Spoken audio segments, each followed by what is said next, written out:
Blog Talk Radio. What time is it? WH Radio.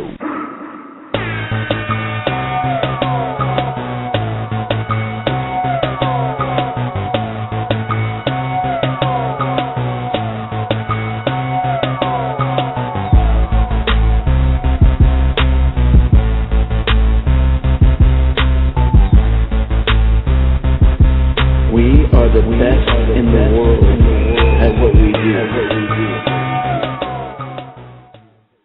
We are live here on WrestlingHeads Radio. What is up? And we have the usual suspects tonight. You have Oscar, Skits, and Toby. What's up, gentlemen? What's going on, man?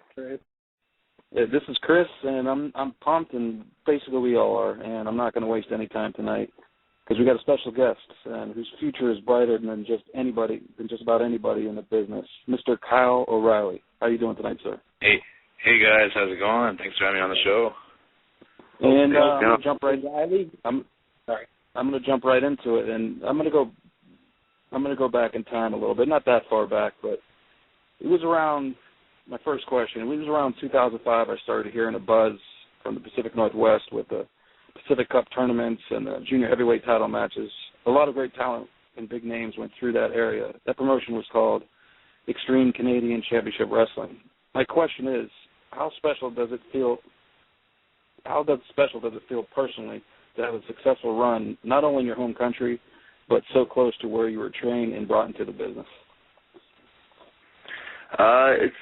It's a very special thing. Like, ECCW was the first indie show I'd ever been to or even seen. Like, I didn't even know there was independent wrestling until I went to an ECCW show. And so, being like a young teenager going to that was amazing. It was awesome. And I was like, holy crap, that, this is at a smaller level. So as soon as I was done high school, I started training with them and started, this was the first show that I ever wrestled on was an ECCW show. So it was very special to get brought up there and to be successful there and to sort of hone my craft there at the early start of my career. It was awesome. Yeah. I don't know if it's known that much, but there was a lot of, not only yourself, but a lot of big names, like Bryan Danielson was there for a couple spots, won a couple titles. The night that I definitely got the buzz was when he smashed the Pacific Cup. That's when I started hearing about the promotion. Probably a lot of other people on the East Coast, but I just wanted to see what your take was. For sure. And there's so many talented guys there, and it's a shame that not more people know about the company. It's a really great company. There's a lot of hardworking guys, and they put on great shows, and they draw really well. So if you get the chance to go to your way and check out one of the shows, I would definitely recommend it. It's awesome. And any questions, Skits? Yeah, I know you just talked about the beginning of Kyle's career. I want to know, how did you get into the business, and what wrestlers did you look up to? Well, I got involved in pro wrestling as soon as I was done high school. I knew I wanted to train to be a wrestler. Like, I had a couple options of what I wanted to do with, myself and my career after high school. And I was like, this is something I wanted to do since I was a kid, so I'm going to do wrestling. So I joined the In Pain Asylum at the ECCW school, started training there and, helping out at shows, and that just gradually became more involved in the company, and then had my first match about maybe 8 months into training, and then just never looked back since then. It was awesome. And as far as terms of guys that I looked up to, there's a lot of local pro wrestlers within the company that I looked up to that helped train me, like Scotty Mack and Aaron Idle, and like guys like you mentioned, like Bryan Danielson was coming up there and working shows. So was Davey Richards and Tony Kazina. So those are guys that I could, at a local independent level, I could look up to and get familiar with and learn from them and grow as a performer. Definitely. Awesome. Go ahead. Okay. Is Oscar there? I'm right. I'm sorry. I didn't know you guys were done with them. Well, my question at first I was going to ask him about his time at WCW? Because when I first heard about that, well, I'm a big-time ECW fan. When I saw that, I was like, what the heck is this? So, right. Yeah, I was going to ask you about your time, but you kind of already answered already. But, yeah, how's your time? I think it originally started off as like a, like kind of a true, like the company's been around, I think, like 17 years now. So I think it originally started off as kind of a knockoff of ECW, like it was Extreme Canadian Championship Wrestling, because I guess when it, started up, it was the whole hardcore wrestling thing was a really big fad, and then they've since grown and changed to Elite Canadian Championship Wrestling, so they've sort of branched off. But I've kind of always preferred the promotions with the 3-letter as opposed to the 4-letter. It's not really a common thing, but yeah, it makes the company unique, and it's a really cool place, man. Yeah, I don't know if you guys knew that during the Evasion angle in WWE within WCW, you guys remember when WCW and ECW came together, they were actually going to call it WECW, but I guess there was a company out there, and I guess they were trying to sue WWE if they were going to use it, but they actually they used the alliance instead of that. I don't know if you guys knew about that. No, I hadn't heard. I didn't know that either. Yeah, they did. I guess, Toby, you got a question? Yeah, sorry, guys. Someone just rang my doorbell. I think it might be Bruce, actually. But, hey, Kyle, just letting you know, huge fan, by the way. Thanks, man.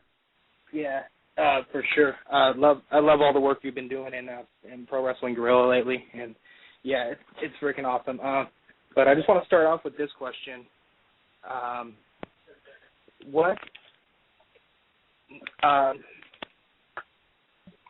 Sorry, I got like a bunch of people just walked through my door right now. Sorry, guys. Don't mean to hold up the interview, but going back to God, what is it? Like 6 months ago, 3 Men to 3 was absolutely the triple threat ladder match was probably my favorite match of all time, and you were involved in that match. As Future Shock, one half of Future Shock. How did you guys even come up with that match? I mean, that match was so unreal. Did you guys just wing it, or was a lot of that stuff all planned?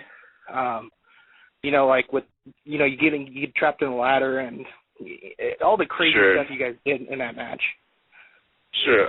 Well, a lot of it, like a match like that, you can only really plan so much because things are going to get chaotic. Like I remember going into that match even weeks before, I was like, we're going to be responsible for killing someone in the front row. Like I know, like it gets so packed in the Legion there, and there's going to be ladders flying everywhere. Like I just foresaw someone getting smashed in the face. And, like I was more self-conscious about hurting a fan than I was about myself. But like a match like that is kind of just you go by the seat of your pants. A lot of the stuff just kind of happens and organically flows. But like major like stuff like Cole getting trapped in the ladder and things like that. Like that's something you kind of had to work out and figure out and realize how's this going to work, how's that going to work. So, there's certain aspects of the match, of course, that we knew and there were calculated risks going into it. But, like, a lot of the stuff, like at the beginning, the whole brawling and everything, this was kind of, you make it up as you go along and just have fun with it. It was a really fun match. I remember really liking it. And Nick Jackson springboarding off the ladder onto the ropes into the front flip. That was insane. So there was a lot of cool memories for that match.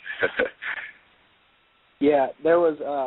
I was actually in the front row, and I don't forget which one of the Bucks, but I had them fly right over the top of me and into the third row or whatever they did, and that's when all of us around us kind of said, "Holy shit, let's get rid of our chairs and let's get ready to move because this is gonna be insane." And that was the DVD didn't do it justice. I don't think being there was just so unreal, and I have probably showed that match to at least 20 or 30 people by now. I'm like, you guys have to watch this match. This match is so amazing. So, well, the best part was not even on the footage when I think player Uno grabbed a fan and gave him a fall-away slam on Matt Jackson. So I wish that part would have got shown on the DVD. Another part I thought was hilarious is that I think Nick takes like a hammer that a fan gives him and just cracks someone on the back with it.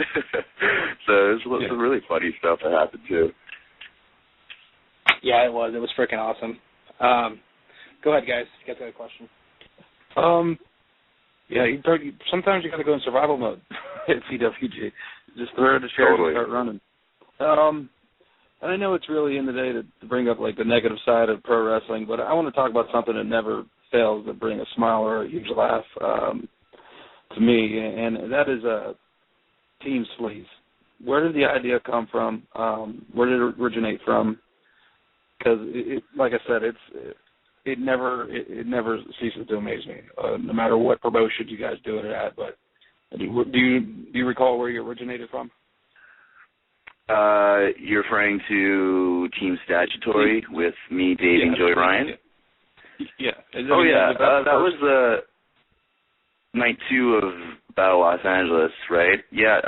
It was a 6-man tag, and we were teaming up with Joey, and I was like, it would just be a lot of fun if we just sleeved it up and kind of played off Joey's character. So it was just something that just kind of thought of that morning or the night before or whatever it was, and we just had a lot of fun with it and just kind of made it up as we went along, and it ended up being a lot of fun and really enjoyed it. Yeah, you could really see that Davey enjoys himself in that role. I mean, totally. It's pretty. Like, I didn't know if that was the first time. I think everyone has a stigma about Davey and myself that we're these ultra super serious wrestlers, no bullshit, this, that, and the other. But we love to just goof around and just have fun just as much as the next person, and almost more so. We just love to have a good time and make fun of ourselves. The show in Pittsburgh in May, I remember he started the chant "Kick him in the dick." I mean, the crowd was talking about that for 3 hours. I mean, he totally. I totally agree. You get the misperception, but you could see it. He's definitely enjoying himself. Yeah, for sure. Yeah, I have a question for you, Kyle. You work for Dragon Gate USA, currently in Ring of Honor. You work for PWG and Chikara. What's the difference between each company's crowd? Is the crowd different at each promotion? Can you talk to us a little bit about that? The wrestling crowds are good everywhere, really. It just kind of depends on the night, depends on a lot of different variables. Of course, the PWG crowd is just amazing every time. It's probably one of the funnest places I get to go and wrestle. I just love performing there because everyone is just so rowdy, and it's just a great show top to bottom with great matches, and the crowd's just super jazzed up to see it all, and they're super into everything. But with all those promotions, there's good crowds, and there's no really particular place I would say has a better crowd than another. But it's just I just love wrestling. I love having a good time, and if the crowd treats me well, it just motivates me more to have a good match, and that's what I try and do every time, just trying to have the best match I possibly can and be the best wrestler I can possibly be. Yeah, and also, Kyle, speaking of that question, with you working for each company, can you tell me the difference of each company of you working there? Well, I didn't really spend a lot of time in Dragon Gate USA, and I think Chikara I only really worked one show, so I can't really speak too much on those promotions. But the differences between Ring of Honor and Guerrilla, really, they're just kind of, it's more of a territorial difference. I'd say PWG is almost like the Ring of Honor of the West Coast, right? But they just they run a monthly show and just stack a card of just great matches that everyone wants to see. And Ring of Honor is kind of more, they got television, they got iPay-per-view. It's kind of a company that builds with different, angles and stuff like that, and characters, and builds to bigger matches, where PWG is kind of more of just let's just have a great show top to bottom. So I guess those would probably be the main differences. But they both do what they do great and better than anyone else. So they're both very different yet similar companies. And I love working for both of them. Definitely. Oscar? Yeah. Before I ask my next question, I want to let our listeners know you can always call in at 760-454-1107. You can call up if you have any questions for Kyle O'Reilly, or you could tweet me at Sinister632, or tweet us at WrestlingHeads if you guys have any questions. Okay, my next question, I want to ask him that, every wrestler always had a dream to win the WWE title. Well, my real question is, now that you have won the Ring of Honor Tag Team Champ, do you feel like like those are the best tag team titles and the tag team standards. Because my opinion is that the Ring of Honor division, tag team division, is better than other companies' division. I don't know if you feel the same way, but that's how I feel. So do you feel in that way, like, you know, you can end your career like, oh, at least I won the Ring of Honor tag team champ at the tag team level? Yeah, it's a huge honor to have won the Ring of Honor tag team titles. It's definitely something that I aspired to do, and definitely a goal of mine.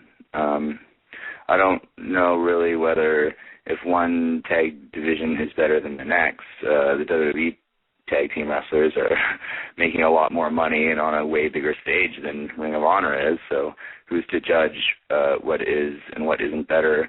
But yeah, like what you said about, you know, guys dreaming of being WWE champion. Of course, everyone has that dream. You don't get into the professional wrestling business unless you have those visions of one day being in WrestleMania. You know, I remember actually, even as a kid, I kind of always dreamed of being the Intercontinental champion more so than the WWE champion, just because I always felt the IC champ was always putting on the better, more exciting matches. It's the way I saw it. So I was like, when I was a kid in the mirror, I always had the foam IC belt, which is kind of funny. But yeah, it's just, you know, it's all relative, and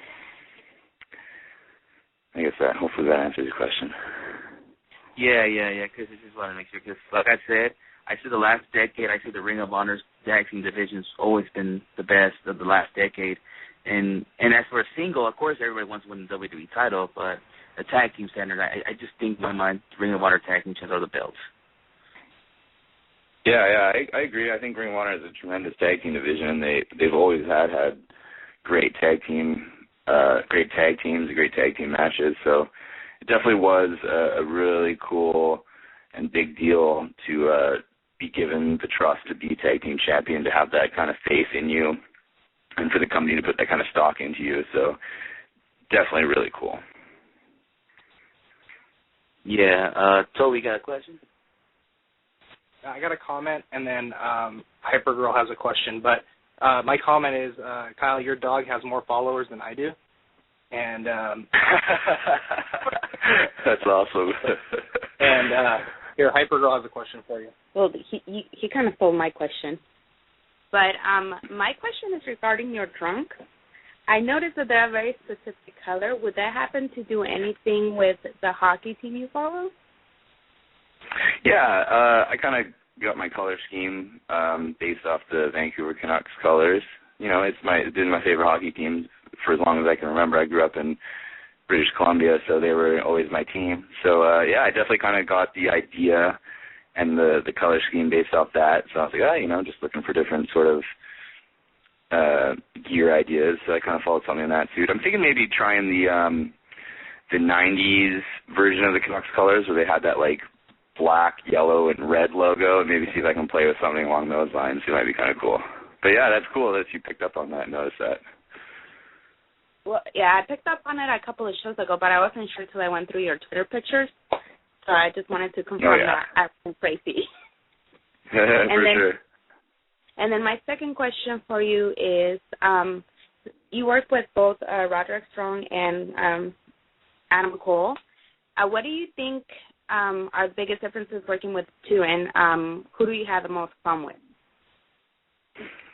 I have worked with both, and I would say Roderick Strong has been in the wrestling business a lot longer than both me and Cole. So he was, you know, more of a ring general and more of a ring veteran to wrestle with. So he was a guy, you know, I learned a lot from wrestling. I have a tremendous amount of respect for. Always had really good matches with. So I would say that about Roddy. And then with Adam Cole as a guy who, you know, we were nobodies until we had that match against each other in Dragon Gate USA, and then all of a sudden we were starting to get all this recognition. So he's kind of a guy that we kind of broke on the scene together, and of course we had our run as Future Shock together as a tag team, and we've had singles matches, and Adam's like one of my best friends in wrestling, so it's just great anytime I get to do any sort of work with Adam, and we really feed off of each other and have a lot of fun with each other, whether it's in tag matches or singles matches. So, you know, I have a tremendous amount of respect for both dudes, and I think both are extremely talented. So, yeah, I'd say that. Okay. This is a subject that I definitely keep tabs on because of my family history. I read somewhere that you have type 1 diabetes. Is that true? That is true. Okay, and like I said, that I definitely have that in my history of my family and myself. My question is, how do you keep that under control, being on the road all the time? Like, how do you manage the balance? That's definitely the hardest thing about it is the road schedule and the travel. It makes it difficult. You never know when the next meal you're going to get is going to be, or what you're going to be able to scrounge up to eat. Oh. So it does make it pretty difficult, and just being on the road and flying and driving. But it's something I've dealt with since I was a kid, and I have a lot of experience with, so it's kind of just second nature to me. I've done it for a long time. I deal with it on a regular basis. I have to take an insulin shot with every meal that I have, so it's really just nothing that phases me. So a lot of people are like, oh, my God, I can't believe you have to do that, blah, blah, blah. But it's just like waking up and brushing my teeth at this point. Yeah. Yeah, it's like I said, it's hard to manage when you're at home, let alone I just wanted to know if it was even more so on the road. Yeah, for sure. Thanks. Yeah, Kyle, pretty sure, when you're out on the road and you guys are in the backstage, you guys pull pranks on like one another. Can you tell us a funny prank you pulled on somebody, or a prank you've seen pulled on somebody in the backstage?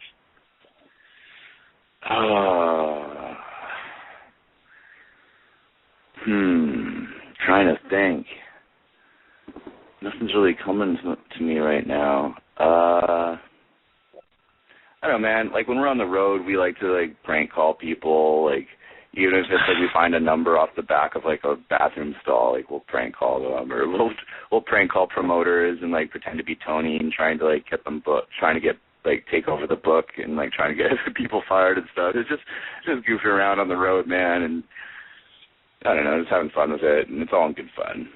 No harm, no foul. We're not hurting anybody or doing anything bad, so. But I'm not really much of a ripper. I don't really get too involved in those things. I'm not shitting in anyone's bag or anything, if that's what you mean.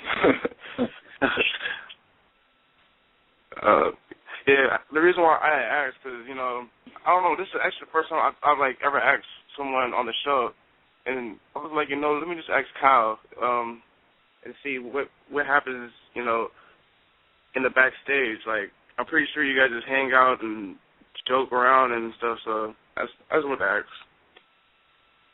Yeah, totally. We give each other the hard time sometimes. It's more or less just a brotherhood, and everyone's really friendly and really nice, and yeah, joke around a little. I have another question. When will we see Kyle O'Reilly on the Kevin Steen show? I don't know. You have to ask Kevin Steen that.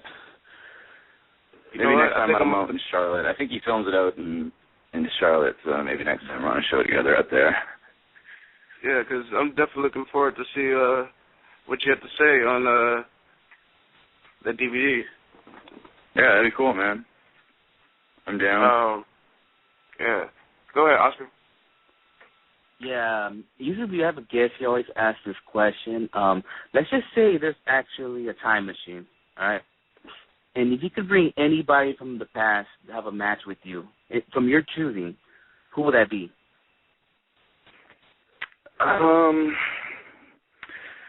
Probably maybe Bret Hart, I guess. He was always my favorite as a kid. So if I could wrestle him, it would be awesome. I think we'd have a really good match, and he's a guy I always looked up to. So maybe instead of him coming to this era, maybe if there was a time machine, I could go back to his era. That would be awesome. It would be really awesome.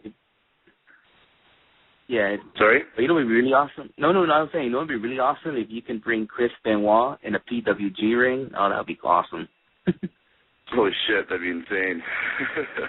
Heck yeah, I'll be going crazy out there. I think everyone would be if suddenly Chris Benoit showed up at PWG. Yeah. All right, so we got a question? Yeah, okay. This is Kyle. This is the question I've been asking all the guests that we've had on the show lately. But I got to know, Ultimate Warrior or Hulk Hogan? Hulk Hogan for sure. he was like the first image I can picture with professional wrestling. Like that's like my first like memory of pro wrestling is just picturing Hulk Hogan ripping his T-shirt off. So definitely Hulk Hogan. I was always a Hogan guy. Thank you. Okay, I'm a big Hogan guy too. But Hyper Girl wants to ask a question. I guess she doesn't. Chris, go ahead. Yeah, and we were just talking about going back in time. One question is I have to say, when I watch your matches, the one guy that you remind me of right now who's doing very well overseas, and that guy is Prince Devitt. I don't recall you ever working with him, and if you haven't, would you like to work with him in the future, either in America or overseas? Because I just don't recall you. I looked, I just can never find if you guys did.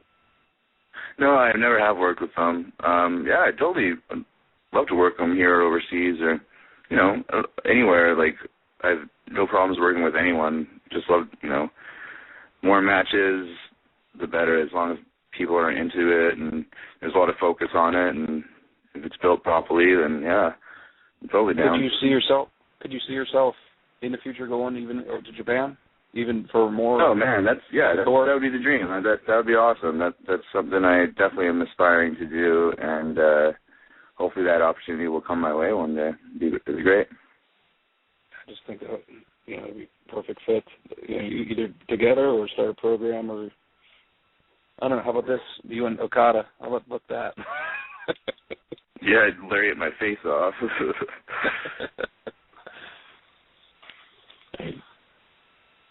All right, Kyle, yeah. You faced oh no, never mind. Hold on.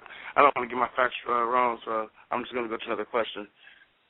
But because I've been to so many PWG shows, I'm kind of lost. I'm not sure if you and Sami Callihan had you guys faced each other, and that was Sami's last match, right? Am I right? I don't think it was his last match. I think he had another one against Adam. Yeah. Yeah, that was Adam. Yeah, I'm definitely... See, I knew my facts were wrong right there. But facing Sami, can you talk to us about being in the ring with him? Yeah, it's always great whenever I get to wrestle Sami. Like, he's one of my really good friends in wrestling. We've been buddies for a good while. He's one of the guys, like, when I first started wrestling in the States, who was just automatically super cool and super nice to me, like without even knowing me, or I was basically a no one. And he was really awesome all of a sudden, so we became buddies, and getting to wrestle him is always awesome, and I really enjoyed that match we had. And it's always, when you go into a match with Sami, it's going to be hard hitting, there's going to be spit flying everywhere, and it's going to be a good battle. So yeah, I love getting to wrestle Sami. Hopefully I get to do it again one day, maybe on a bigger stage. Definitely. It seems like ever since, you had that match with Sami, you've been on a winning streak in PWG. Can we see you winning the Battle of Los Angeles so you can get that PWG title shot? Because I'm pretty sure most of us here on the show, we definitely want to see you get a major push in PWG. Yeah, that'd be awesome, man. Yeah, it'd be great. I'm all for it. I think it's coming with Ebola, hopefully. Well, yeah, but out of Los Angeles, you come into that show knowing, it's a lot of eyes on the tournament, and it's a really big show, and I know at least, if anything else, I'll have 2 matches that weekend, so I'm just going to try and do what I can, have the best 2 matches I can possibly have, and if there's more, there's more. If there's not, there's not. Either way, I'm happy just to be there, and I'm happy to be wrestling for PWG. Yes. Go ahead, Oscar.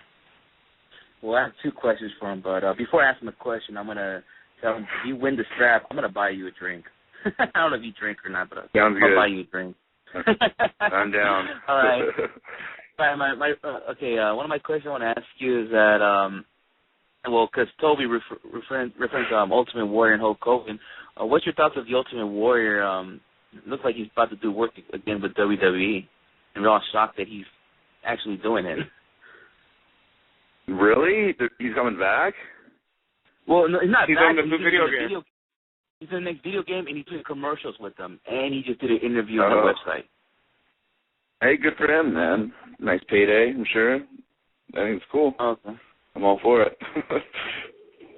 Yeah. Okay. Well, my other question I want to ask you is that that I don't know why, but maybe because I'm into watching wrestling live more than watching on TV. But I don't know how it is, but it's that every time I see you in PWG, it's like you're different than what you do in Ring of Honor. Why is that?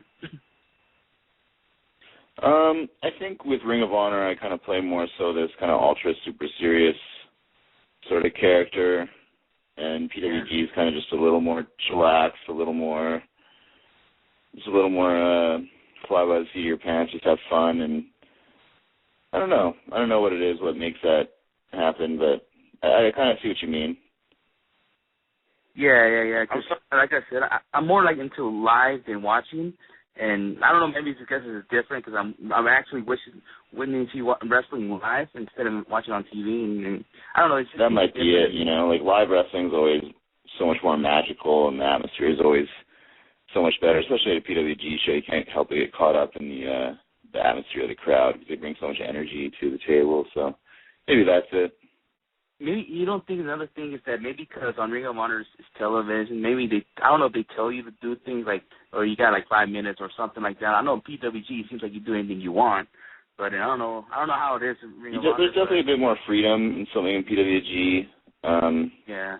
You know, like you're not going to get in trouble for going an extra couple of minutes, whereas Ring of Honor has a very tight schedule with television. You got to be right on time, so it's something else that plays a part. Oh, okay. All right, so we got a question? Yeah. Kyle, I don't know if you're allowed to answer this question or not, but actually let me start off with I am actually pulling for you to win the Battle of LA because I really want to see that match between you and Cole, which would probably be on the next event, I think that'd be awesome.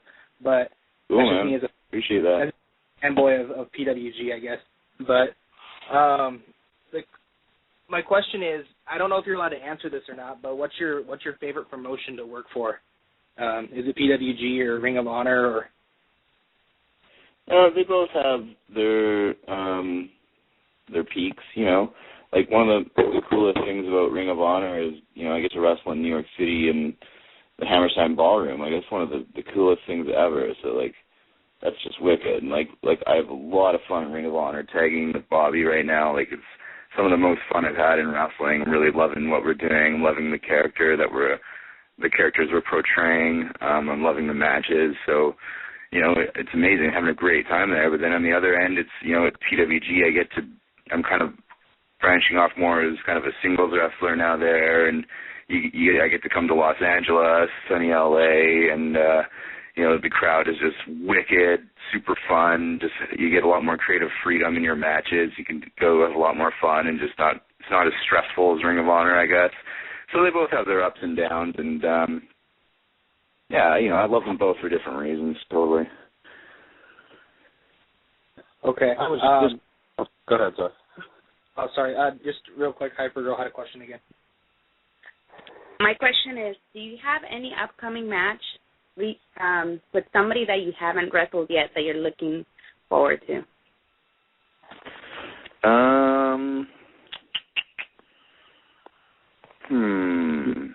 I don't really know exactly who I'm wrestling in the next few months, but I know I got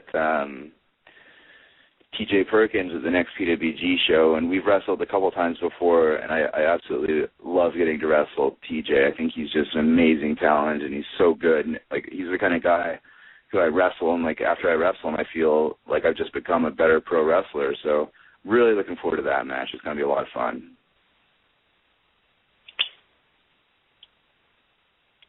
Yeah. I was just about to ask you a question, but you brought it up earlier. It's definitely the greatest place I've ever seen professional wrestling. That's at the Hammerstein Ballroom, and I was lucky to be at that Best in the World in 2012 at you, and we were talking about you versus Adam, hopefully down the road.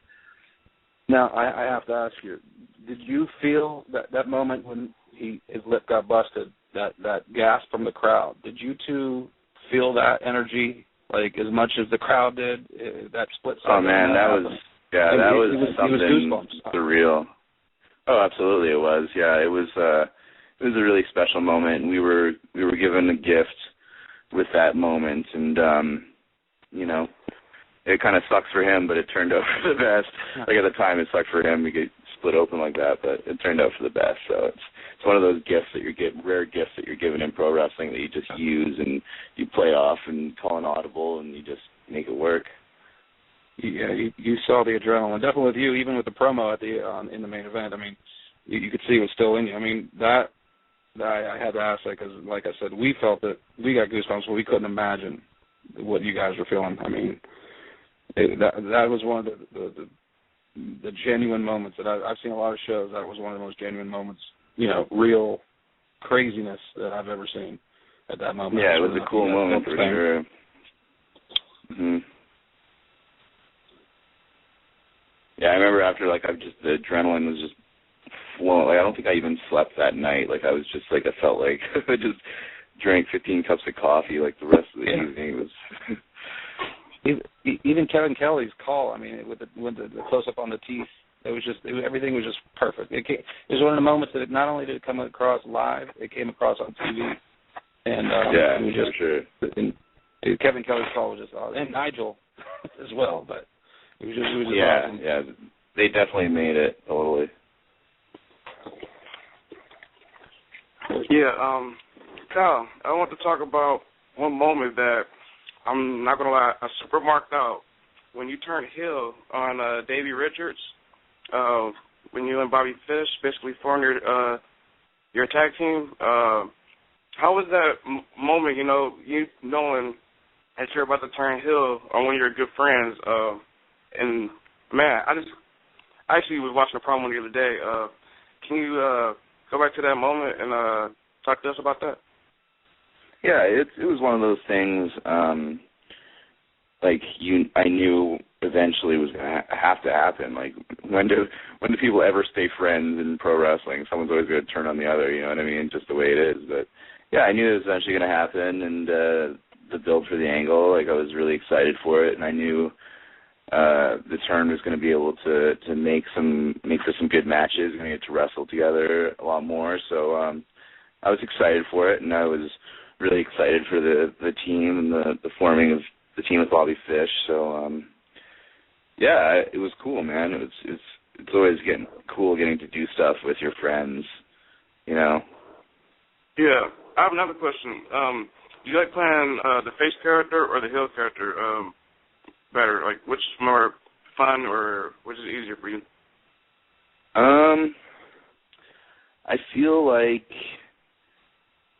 from like a character aspect, I think I have a little more fun playing a heel, I guess. Like, it's a little easier. Like, I don't know, I guess if you go to a bar, it's easier to get a chick to slap you in the face than it is to take her home with you, you know what I mean? Like, it's a lot easier to be a heel and to get that negative attention, get the heat. But I think, like, from a match standpoint, like, I think I'm kind of I think my matches are better when I'm a babyface. I don't know, maybe it's just me, but I think I kind of have a bit more energy and fire when I'm working babyface in my matches, per se. Does that make sense? I don't know. Yeah. Go ahead, Asher. No, before my question, I guess somebody's calling from the 252 area code. I guess he might have a question for Kyle. I'm going to put him on right now. 252 area code. You're calling in from there. Hi. Hi, I just want to. Hi, who's speaking? I have a question for Colorado, Keanu. Oh, hi. I thought I talked to you guys a couple of weeks ago. Yeah, I remember you. I just have a couple questions for Colorado. Is that possible? Yeah, he's right here. Hey, how's it going? It's going great. I just want to say that I'm a big fan of yours and that I really think you're cute too. So I just want to know who's like your dream opponent and who you like to face in the future in Ring of Honor or in any other company.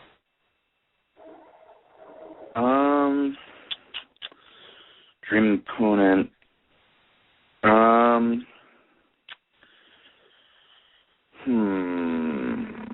In And any company in the world right now, maybe would probably be Bryan Danielson. He's a guy I really looked up to. We had a tag team match back in BC, in 2007. It was a lot of fun. I never got to wrestle him in a singles match, so it'd be great to get to work with Bryan again for sure. What was it like teaming with Bobby Fish? Is it a good thing or a bad thing? Compared to what? Like teaming with Davey Richards. Yeah, it's of course it's different. It's a different person. I'm really enjoying the stuff we're doing. Bobby's helped me so much in the terms of just kind of finding a ground of building a character, developing a character. And I think since I've been with Bobby, I feel like I've improved so much in a couple of different areas, including my promos have gotten a lot better. I think since teaming with Bobby, my character development has gone a lot better.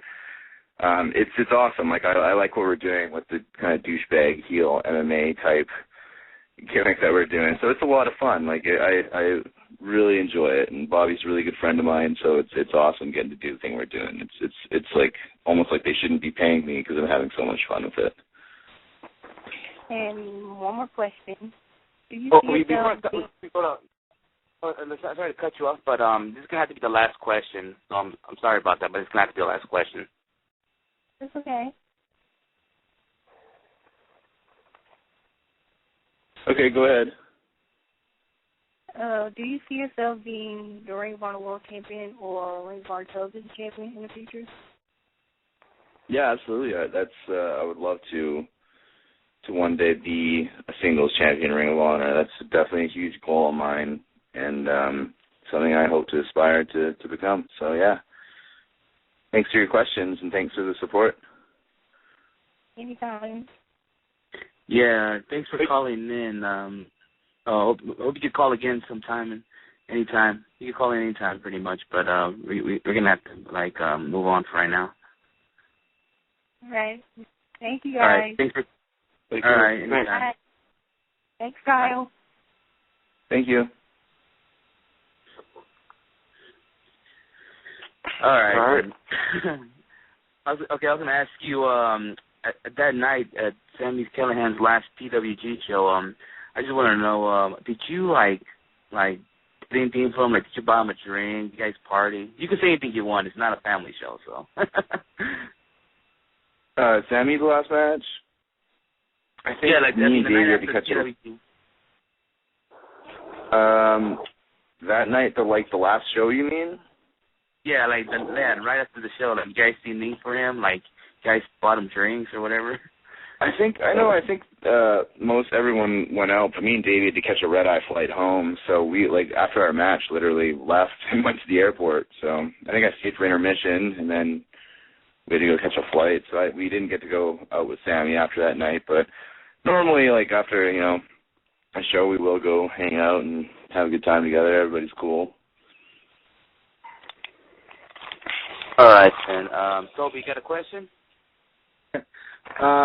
Yeah, actually, this is a question for sure. Kyle, we've actually started a thing now. The last two PWG shows, all of the WrestlingHeads guys go to Denny's, the one that's 2 blocks down from the American Legion Hall, and if you want to come to Denny's with us, you're more than welcome to hang out. That'd be pretty cool. Cool, man. I love Denny's. There's a Denny's right beside, in the hotel that we stay in. All the wrestlers stay in too. So whenever I'm out for PWG, it's Denny's around the clock. So you're more than welcome to come hang with us next show. It'd be an honor to have you guys come. I think we invited a few of the guys, but no one ever shows up. So maybe you could be the first one to come to Denny's with us. That'd be really cool. I appreciate the invite. Thank you. All right. Go ahead, Chris. Well, before Chris goes in, I just want to ask one more question. This is going to be my last question. Kyle, if you were to start your own promotion, what would be the first 3 guys you would hire in your promotion? First 3 guys I would hire. Adam Cole, Bobby Fish, and Eddie Edwards. I love all those guys. I'm pretty sure your promotion would be the shit. Chris, you there? Yeah, and I know that you only had a certain amount of time tonight, and we want to thank you for everything. We didn't know, but I do want to say this: if anyone's out there who wasn't familiar with any of that ECCW stuff, you check out the year of 2007, what Kyle accomplished that year, and you talked about the Bryan Danielson tag match, but there's so much to be watched. And even if it's YouTube or find someone who distributes them, you got to watch his stuff. I mean, it's pretty good, especially 2000. Yeah, there's a lot of good stuff out there, man. And like even now, like there's so many talented people there, and just doesn't get any recognition. Like it's kind of that area is just kind of like the black hole of wrestling. Like if you want to make it in wrestling, you kind of have to leave there. That's what I had to do, was just get in my car and leave if I wanted to chase this. So. But, yeah, that doesn't take away from what they're still doing there. There's still so many guys, and hopefully I'll be back there in early 2014 wrestling on a couple shows there. So looking forward to that. And we wanted to say you have no idea. We're very extremely happy that you came on the show tonight, and I'm sure everyone feels that way. And we're really excited to see you. 10 days in Reseda. We're all going to be there, and unfortunately I won't be there for Bola, but I'm sure these guys will be rooting for you to win it. Thank you. I appreciate that, guys. Thanks for having me on the show, man. I can't thank you enough, and come say hi at 10. Oh, absolutely. Definitely. Hey, Kyle, before you go off, can you throw out your Twitter, website, Facebook, or anything you got like that? Yeah, my Twitter is at ROH O'Reilly. ROHOREIL. Shit, I can't even spell my own name. ROHOREILLY. It's getting kind of late. All right. Everybody go follow Kyle O'Reilly, one of the best wrestlers in the world, one of my favorites. We want to thank you again, Kyle, and we'll see you at 10. Thanks, guys. Take care. Thank you. All right. Thank you. Kyle. Bye. Peace out. That's awesome. All right. You guys proud of me? I didn't say anything about Adam Cole. Thank you. And now, wait. And now, here it is. Hashtag. No, I'm not going to say it. No, don't do it. Don't do it. You should tell why you're not saying it. My girlfriend told me not to say anything anymore about Adam Cole. She says it's getting stupid. So I'm not going to say it anymore. I told him too. Anyways, what's up, Hyper Girl? How you been? Okay, how are you guys? I'm really excited we got to do that interview with Kyle O'Reilly. I wanted to ask him what the funniest chant he ever heard was, because Chopped His Dick was pretty funny. Chop him in the dick. Yeah, that was pretty funny, actually. You know what, guys? We might as well just go ahead and let all the wrestling heads out there, let them know who's going to be on the show Wednesday. You guys ready? You want me to say? You want me to say? Because I'm the one that brought that person in the show. Yeah. Okay. Yeah, I've been trying to. Yeah, okay. I've been trying to get her since May, but finally we're going to have her on Wednesday. Yes, it's a her, and her name is Candice LeRae. She'll be on WrestlingHeads on Wednesday. There you go. If you don't know who Candice LeRae is, you have to look her up now. One of the best female wrestlers out there. She even knows how to beat up man, so definitely look her up for all those wrestling heads out there. Candice LeRae. They'll be back-to-back Canadians. Kyle, you know what? I'm kind of mad. I'm not going to be on the show. Oh. Fucking work. That's okay. I'll take care of her. Yeah, you stole it. I was just about to say that. Good. I love it. Yeah, you get to work the Dodger game. Dude, you like your job's real hard. You get to see the Dodgers play the Yankees. That's a hard job. Yeah. Another day at the park. Yeah. The thing about Candice is, the thing about Candice is, man, she could go, man. That's the thing about Candace. I mean, hopefully people get. She could, like you said, if she wrestled men, whatever, but she could go. I mean, yeah, Boob Black. She's great talent, man. Speaking of Candace, Oscar, she's going to be in a hardcore match at AWS, right? Yeah, she's going to be in a hardcore match on August 24th against Hudson Envy. It's going to take place in Southgate, California. Tickets go on sale. I mean, from a PayPal account, it's like $12. If you're going to go on the day of the show, it's $15. So, yeah, like I said, August 24th, Southgate, California. They announced the card already. I already showed you guys the card. I sent to all you guys the card. I don't know if Chris knows about the card. Yeah, that's right. You got the card on you, Skits? Yeah. Yeah, I got it. But, well, I was gonna tell you real quick. I'm so pissed, dude. I'm gonna be in Tennessee on the 24th, and I swear I've been trying to go to an AWS show ever since I've been, even since they were across the street at Frankenstein's. I've been trying to freaking go to one, and I've never made it to one. I was for sure gonna go to this one, and I'm gonna be gone, so I'm kind of pissed off about it. I might not even make it here. Okay. Well, Toby, listen up. On October, both Sabu and Mischief will be there in the October show. They just announced that this week, so just so you know, maybe you want to go in October. Oh, for sure. Then I'll definitely go then. And just in case you guys haven't tried Candice LeRae's baked goods, they're amazing. She sometimes makes cupcakes and brings them to the show. I try them. They're so good. Yeah, they're good. She knows how to make them cupcakes. I'm like, she can make me as many cupcakes as she wants. My birthday's coming up. Oh, shit. Well, too bad. Yeah. You can't ask her because you're going to be at the Dodger game. No, we could ask her about it. Yeah. You know what? I'll ask her. I'll ask her if Candace can make you a cupcake for your birthday. How about that? That'd be great. August 29th, my birthday. So. My birthday is August 25th. Woo!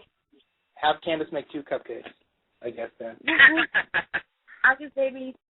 Why are we talking about cupcakes? I don't know. Are we? What show are we doing? Is this a wrestling show? I don't even know it. It's a bakery show now. Okay. Did anyone watch Raw tonight? I have not watched it yet. I didn't watch it. I did. Talk about it, guys. Let us know what's up. It was the greatest show I've ever seen. How would John Cena beating Ryback? Let me tell you what, though. Forget it. Let's just jump to it. Not a big Ryback fan. I'm not saying that. But I'll tell you what. I'm kind of digging the smart-ass, getting in this fans' faces attitude, though. I mean, what he did tonight. I mean, you'll see it eventually, but if he's going to be that cocky little dick, like I guess he was in Australia or wherever the hell they were, but that could work. I mean, compared to what they have been doing him. It seems like they repackage him real well, like whenever they feel like they're not doing too well. But it came across today, like, believable. First time. And then he got beat. Yeah, he's a bitch of Ryback. It's kind of crazy how he got mad because they're talking about him taking steroids, right? Yeah, I heard. I mean, come on. He needs to chill out with that shit. I don't know if he was in character. I don't know if he was in character when he did that, or was he serious, or... Well, isn't this the second year in a row that a wrestler went off? They're in Australia, right? Is that correct? That's what I think. Anyway, but isn't this the second year Punk went off and had the gay slur last year? And it seems like that crowd is either rowdy or the bosses aren't there. They just go off. Second year in a row that's happened. I don't know if you remember Punk did that last year. Yeah, I remember that. Didn't he hit the fan? He called him something, Oh, you're talking about the video when he's talking about the TNA? Are you oh shit! I'm over eating. No. When Punk said the gay slur to the fan last year in Australia, it was the second year in a row that a wrestler went off on a fan. I was just saying. So what happened this time? Ryback. Go ahead, Skits. Basically, Ryback start clowning like a pussy because a fan had a sign about him taking steroids or something like that. He told him he's going to meet him outside and ripped the sign or something and had him ejected, but he legit got in his face. I don't know if that crowd is a hot crowd or what, but they're obviously not checking signs. Did he also comment about the Goldberg chant as well? Yeah, that too. Yeah, he was yelling right back, instead of the Goldberg shit. Because I guess he already knows about the Goldberg chant, but he said his name slowly, right back, Yeah. He bashed Goldberg a couple of times before, so maybe he's trying to take him third. Maybe I'll be right back. Maybe trying to drop off. I'll be right back.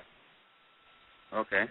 Yeah, this is the first time though I've seen him come across on TV. And like I said, I'm not a Ryback fan, dude. Okay, let me just reiterate that to anyone who knows me. But this is the nobody first likes time. Ryback. Okay, yeah, but you get my point, and I, whatever's on TV, I got to say. But this is the first time. It was how he was being real cocky to Cena and just totally being a first-class dick. And I think it was coming across well on television. I don't know if because it was taped or whatever, but it seemed like he's given the green light to be a different type of dick on TV, and which they, might as well. He's 600 pounds of muscle, so you know what I mean? Yeah. We got to make it work. You guys could call me crazy, but I don't know. But it seems like he's trying to do something to maybe have a possible with Goldberg, because he did bash him a couple of times. I keep hearing that. Yeah. Now, my question is, the last time I seen Goldberg, he was on some motorcycle show, like traveling the country. Is he still in shape? I know he was real gray. He got to be older. He can't be in ring now. shape. Obviously older. I'm saying he can't be in ring shape. I don't know if he can't be in shape if he once was. Oscar. I don't know how the rest of you guys feel, but I do not want to see no Goldberg versus Ryback match at all. I didn't want to see Goldberg in '98. Well, I know one person that want to see that. I know one person that want to see that match, and his name is Mysterious Mexican. He probably would love to see that match. Well, wait. I apologize. I absolutely apologize. I'm sorry for that comment. Out of due respect for the Mysterious Mexican, I apologize. Mysterious, call in. Hey, call in and talk smack about the Wyatt family. I want to hear about the Wyatt family. You always say something about the Shield. I want you to hear something about the Wyatt family. So call in, bro.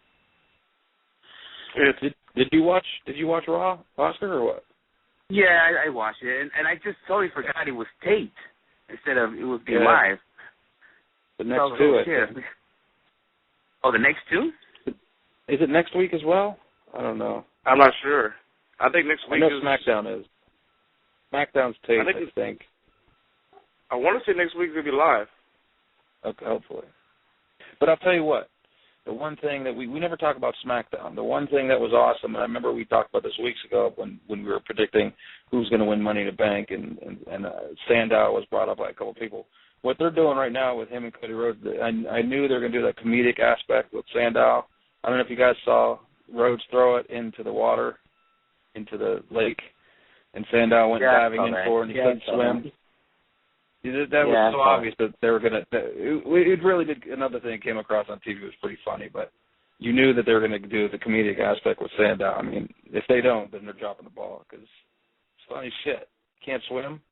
You know what I mean? Yeah, we got Toby back on. Hey, sorry guys.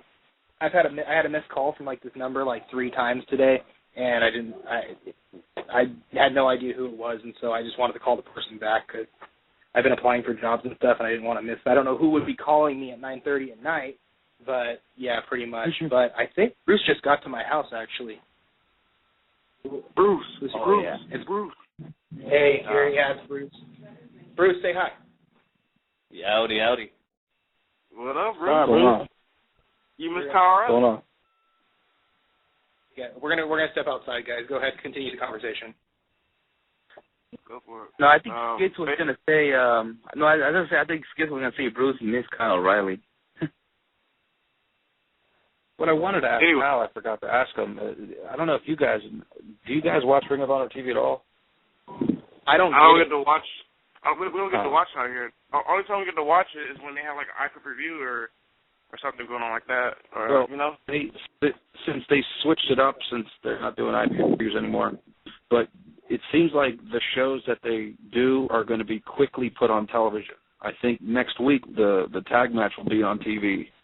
So there was always like this long delay. I think they're going like straight to TV, you know what I mean? So whatever was taped the other day, it's going to be boom, boom, boom, you know what I mean, one for each date. There's not going to be that 3-week waiting period we had to wait. That's what made the TV horrible. But if you can, that tag match is this week, this title switch. Yeah, that's one thing I wanted to get into too. Talk about the title switch and him losing the tag team titles, but they're at 10. The Forever Hooligans. Now they got the Ring of Honor titles and they have the IWGP Junior titles. I don't know if they're going to bring the belts, but they're going to be at 10, aren't they? Yeah, I believe so. I think they're going to go against. Correct me if I'm wrong. I want to say they're going against the Rockness Monsters. Yeah, I forget. That card's so long. It's amazing that it's gonna be ridiculous. I'll tell you that. I just can't fucking wait. I just can't wait. I'm like ready, dude.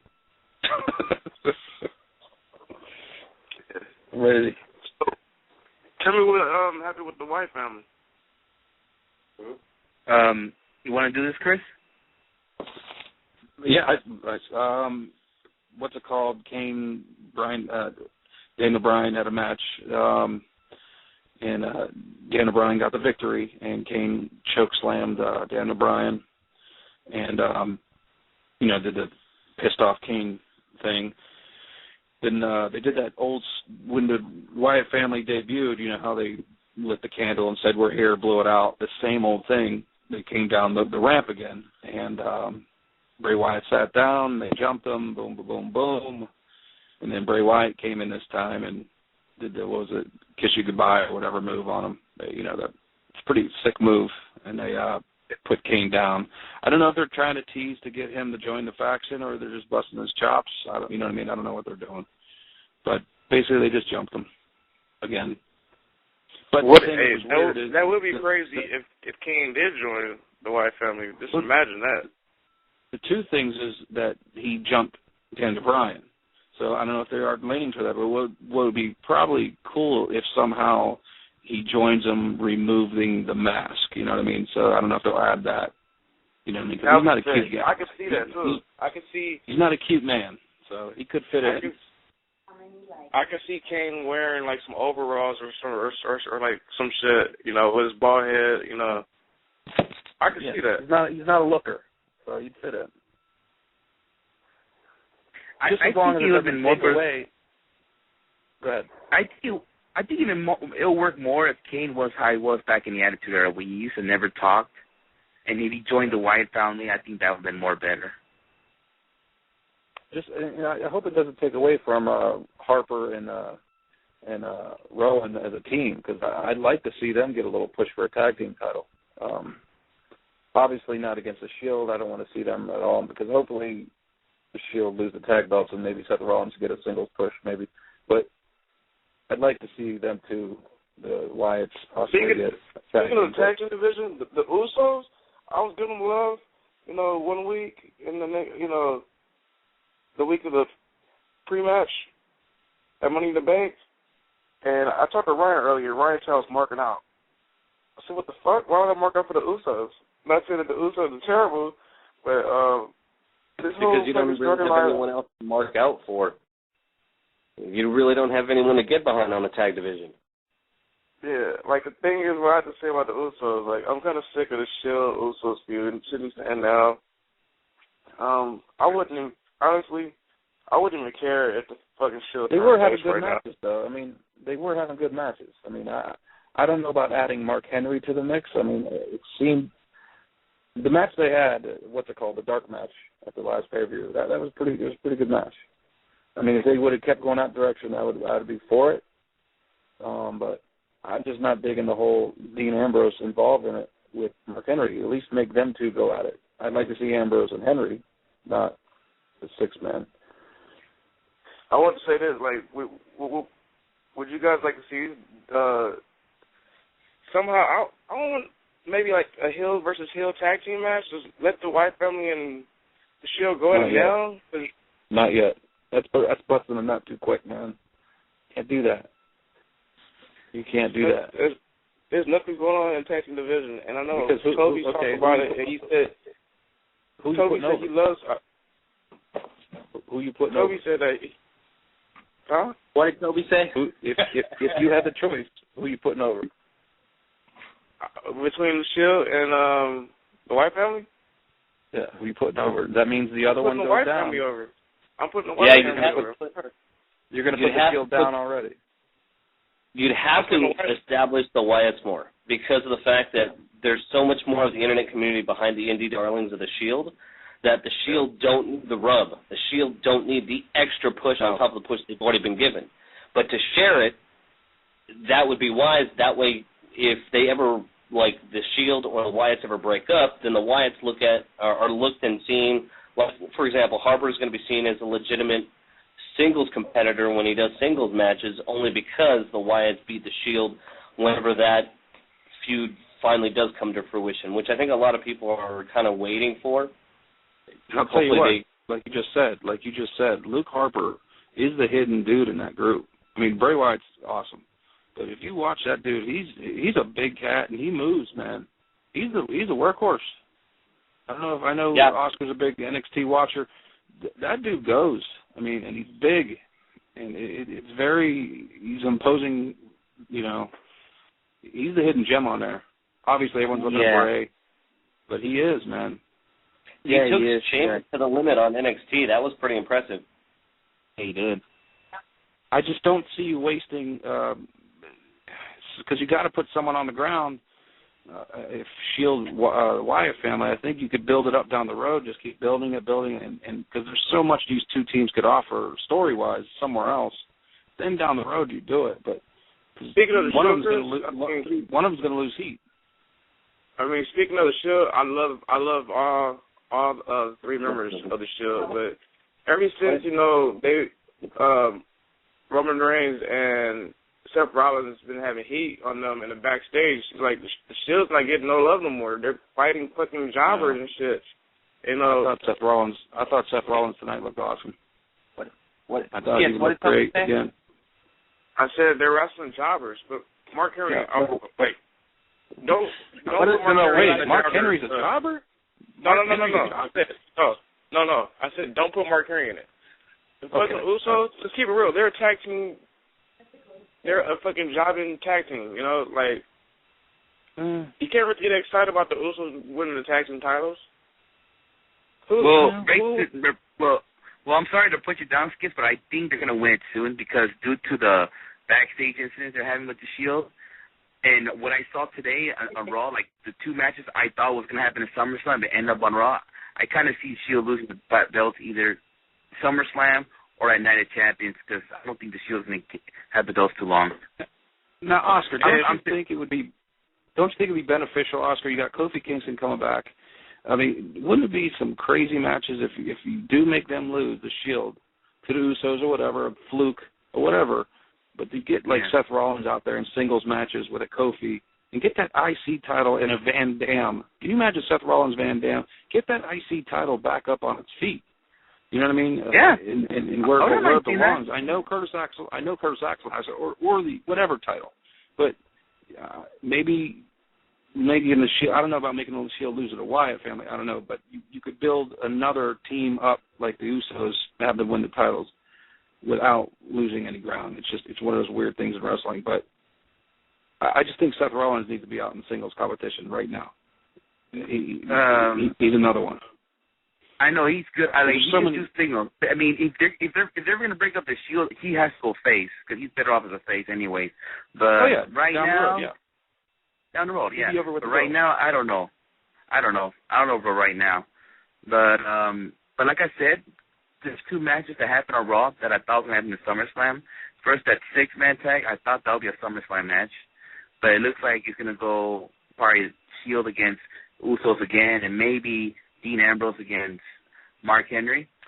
And we also saw tonight on Raw Dolph Ziggler against Biggie Langston, which I thought that was going to be another SummerSlam match. But it looked like he could go to a mixed tag match, having Dolph and Caitlyn team up. Yeah, having Dolph and Caitlyn team up against AJ and Biggie. I'm not gonna lie, AJ Lee is fucking entertaining me. She's basically gonna carry the fucking Divas division for a while. Her mic skills, she's got the mic skills, she's got the fucking ring, you know, she's work carrying there. the feud. I agree with you. You're right. She's carrying the whole feud. I agree. Yeah. She's carrying the whole feud. You're right. Well, it's just the fact that she can act, but I think Caitlyn can actually wrestle more than AJ can. I think Caitlyn can wrestle too. I mean, because by the looks of it, it's looking like the AJ Caitlyn feud is going to end soon because Layla's supposed to turn heel. So yeah, she does turn. I thought she already did on SmackDown. Yeah, she. Hold on, guys. Guys, gotta cut you off. We got a tweet from Jonathan. He says he does want to see Rollins against RVD. Shut up, Jonathan. Listen, as a guy, as myself seeing Tyler Black, Seth Rollins in Ring of Honor, what that guy could do.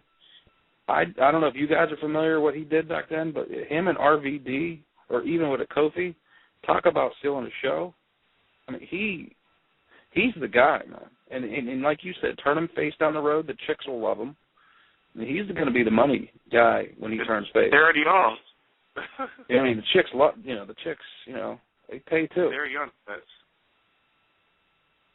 I mean, I like that guy's right. RVD versus Seth Rollins.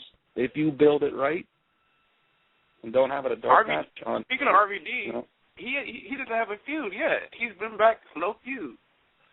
Well, if you saw SmackDown, he did little things with Alberto Del Rio, and they showed it on early on Raw that how Del Rio's kind of had a cheap win against him, and they also announced on Raw that Alberto Del Rio can choose his opponent on SmackDown. I don't know if maybe they're gonna go with Alberto Del Rio and RVD for the world title, but he also lost to Christian tonight. Don't forget August. They're trying to establish Christian for SummerSlam. Yeah, they definitely are. They're talking about Christian's going to probably be the person that's going to get a title shot at SummerSlam. But I just want to throw this in there because you said Del Rio's going to get to pick his opponent on Thursday, right? Yeah, Friday.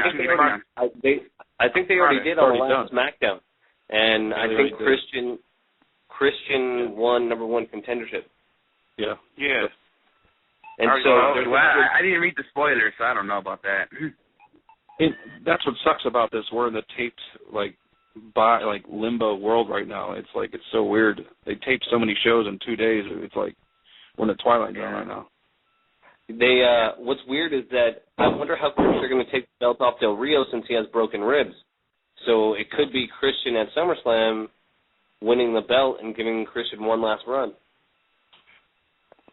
Do you think Damien cashes in quicker? Well, can he even cash it in? I mean, they threw the briefcase off on the river, or actually Gulf of Mexico.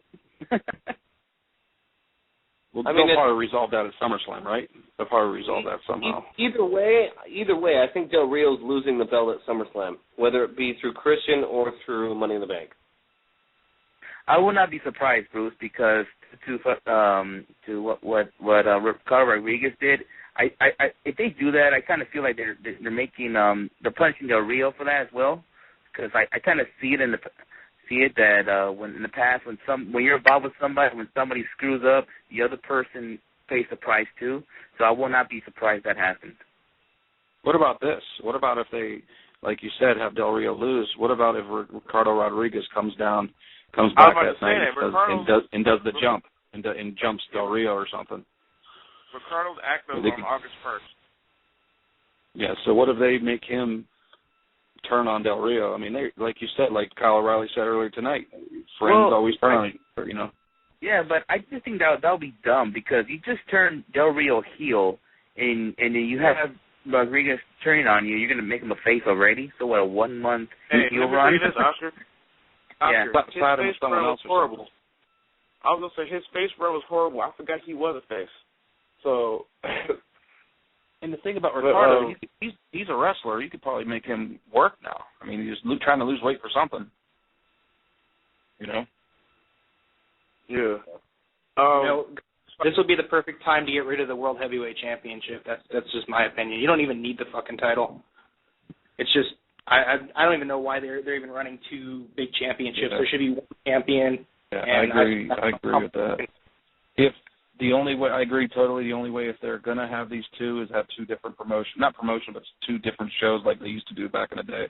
But getting rid of the World Heavyweight title and sort of bringing up the IC title again, you know, it just doesn't make sense. It doesn't make sense. From a purist point of view, it doesn't. But from business-wise, if they got rid of the World Heavyweight title, that would be one less marquee match that they would be able to promote on every pay-per-view, including WrestleMania. That means two less spots.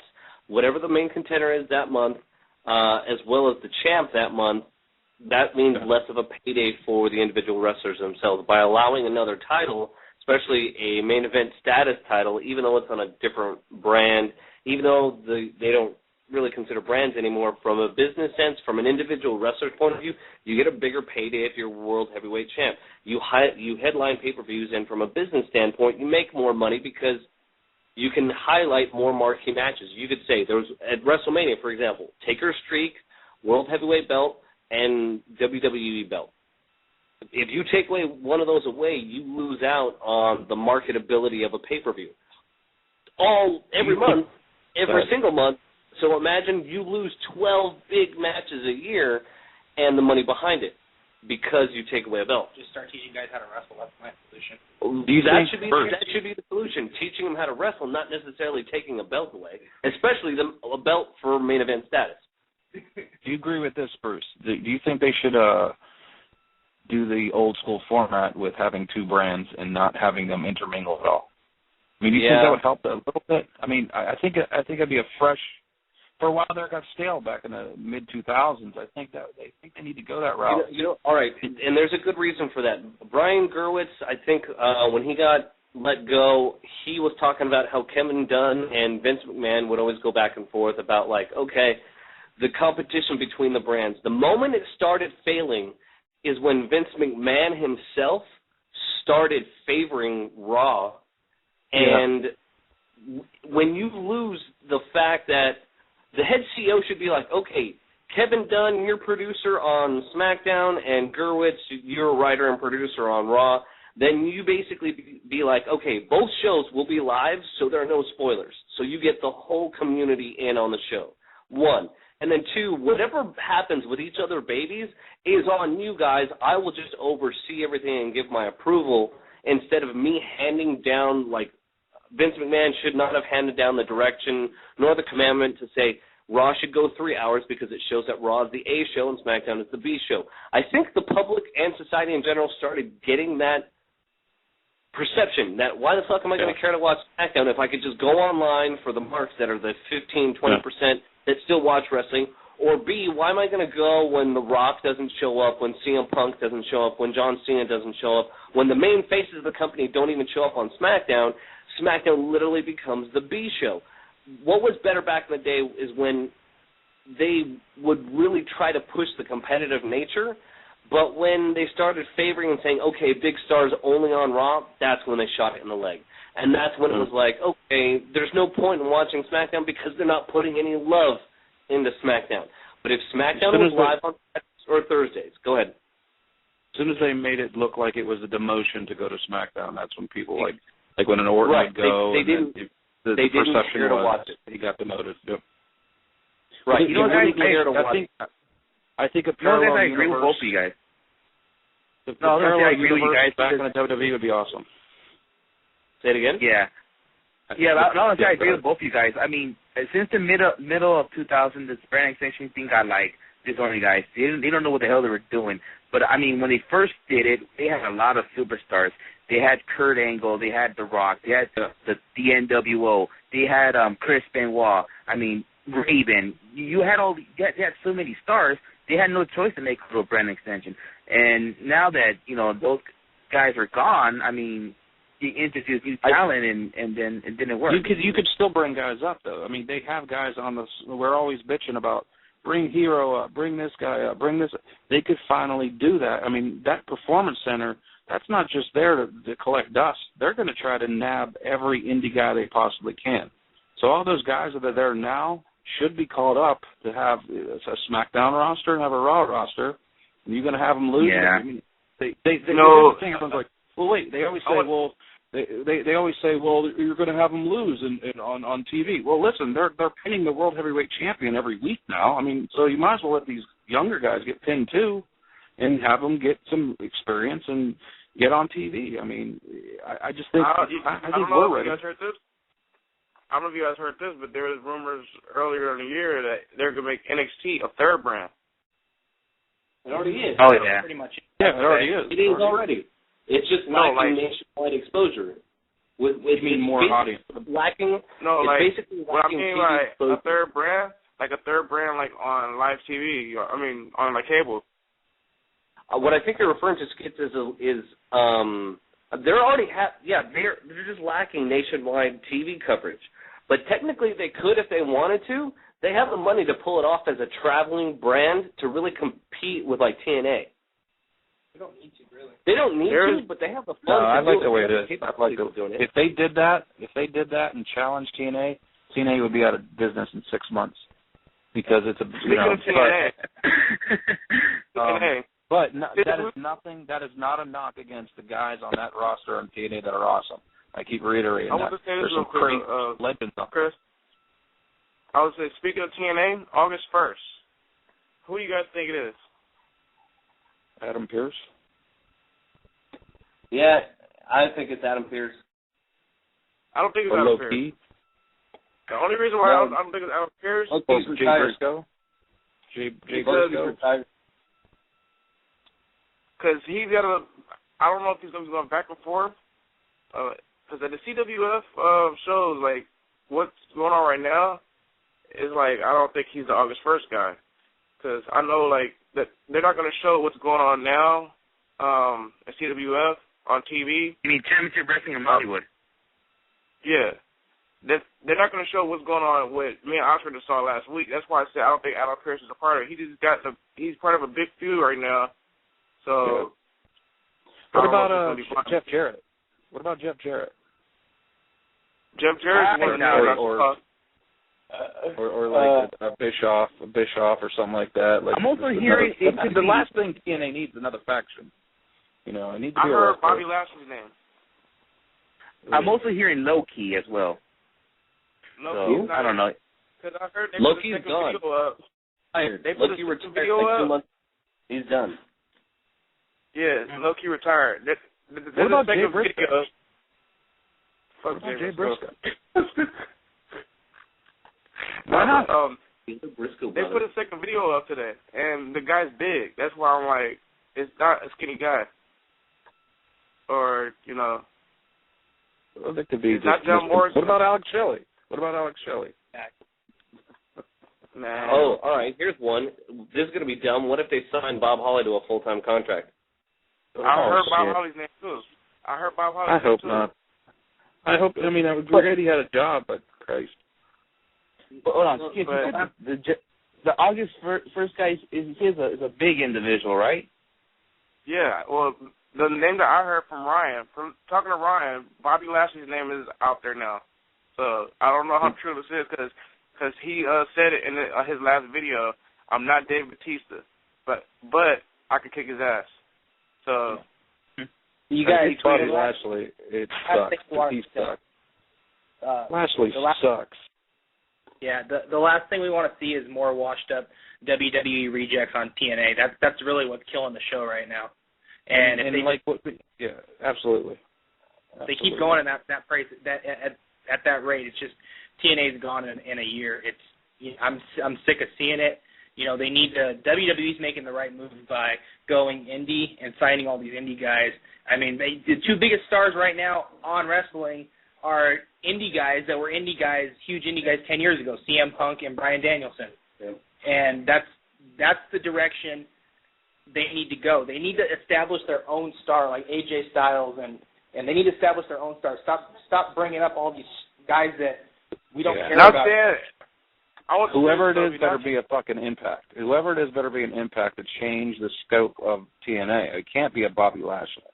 It's the Bob Holly. It's going to be stupid. It's not. Okay, I got a message from Josh. Hold on. I got a message from Josh. He said it's Santino. It's Santino's puppet. Back to what now they cut a lot of payroll. They cut a lot of payroll. Do you think maybe that payroll is to pay a bigger name? I mean, I'm not talking Bobby Lashley. I'm saying maybe. There's no big who knows name that I can think of that's worth that much money. I mean, maybe an invasion. I don't know. Who can you bring up that people have heard of that, you know, is an established guy that would require a lot of money? The only one I can think of would maybe be like Jericho, but because he's, I guess. Jericho said he'll never wrestle for TNA, didn't he? No, yeah, he's not going to lose that paycheck every WrestleMania. But that's a lot of coin. I guess he tried to work out a contract a while ago, and he said that they wouldn't pay him enough money. They didn't think it was worth it. They said Jericho wanted Sting money, and here's they weren't going to pay him. But you know what they're going to do. You need someone like that. They're going to do what TNA does all the time. Every 5 years, Jeff Jarrett comes in a friggin' faction and comes out of nowhere, and that's what's going to happen. It's going to be something like that. Jeff Jarrett in a bald wig or whatever, skinhead, whatever, like because he looked like a guy was bald in the one shot. And, I mean, the only good thing about that is Karen Jarrett. That's why Ryan said he heard some people talking about Bobby Lashley maybe. But I want to go back on what Toby was saying, you know, not saying that TNA, they are putting guys in the indie business on TV too. I mean, we got TJ Perkins over there. Our boy TJ's over there. They just had Trent over there.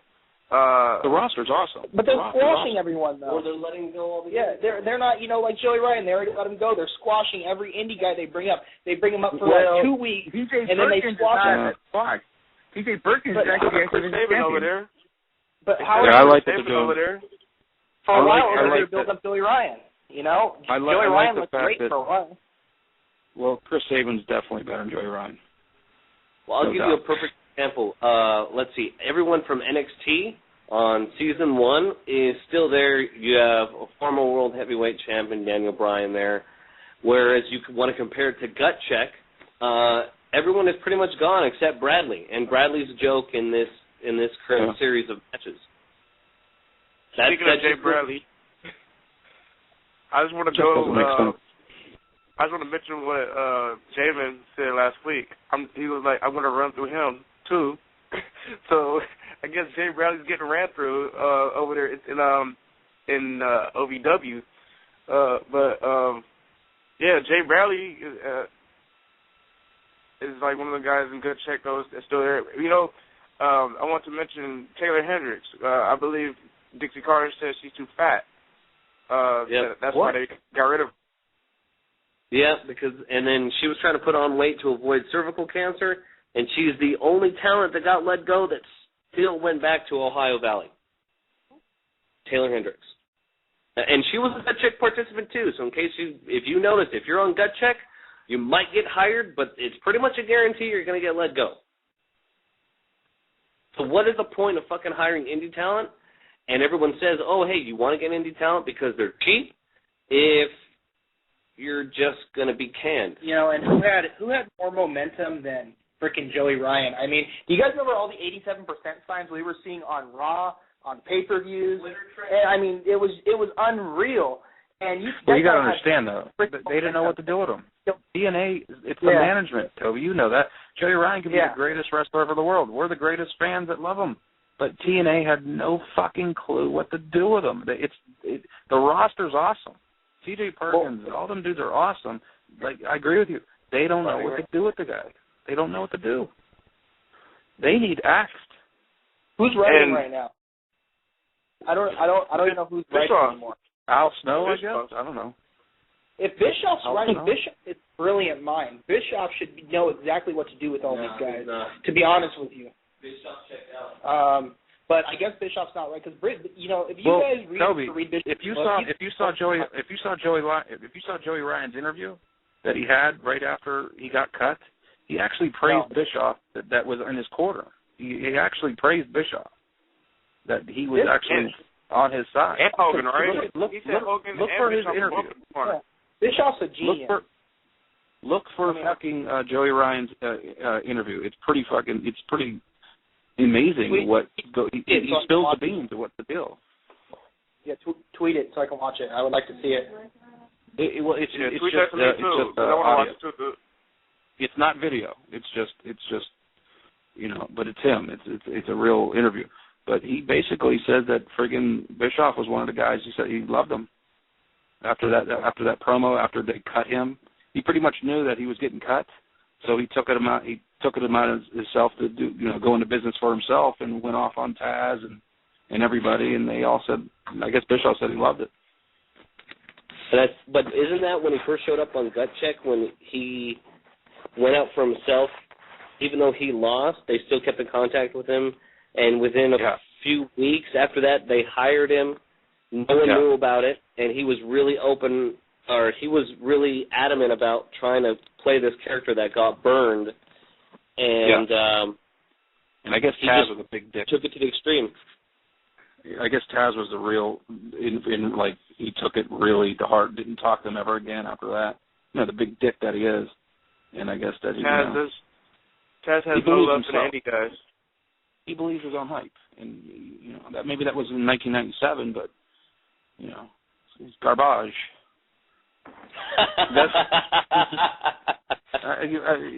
He stinks. Just like last week. By the way, where is Taz? Where is Taz? He hasn't been on TNA the last 2 weeks. There's actually a fat guy imitating him on TNA every week. So I don't know. That's where he's at. The guy I remember was the monster in ECW. He just signed to TNA, but the thing is, Taz was expecting WWE to just take him back, but they didn't take him back. So that's when they care for him. They're like, we're good, Taz. Thank you. Thank you, but no thank you. WWE has great catering. Real quick, I want to mention Matt Striker has a job with CWF. Championship Wrestling. Are you serious? Yeah, he got hired. He's going to be calling the matches.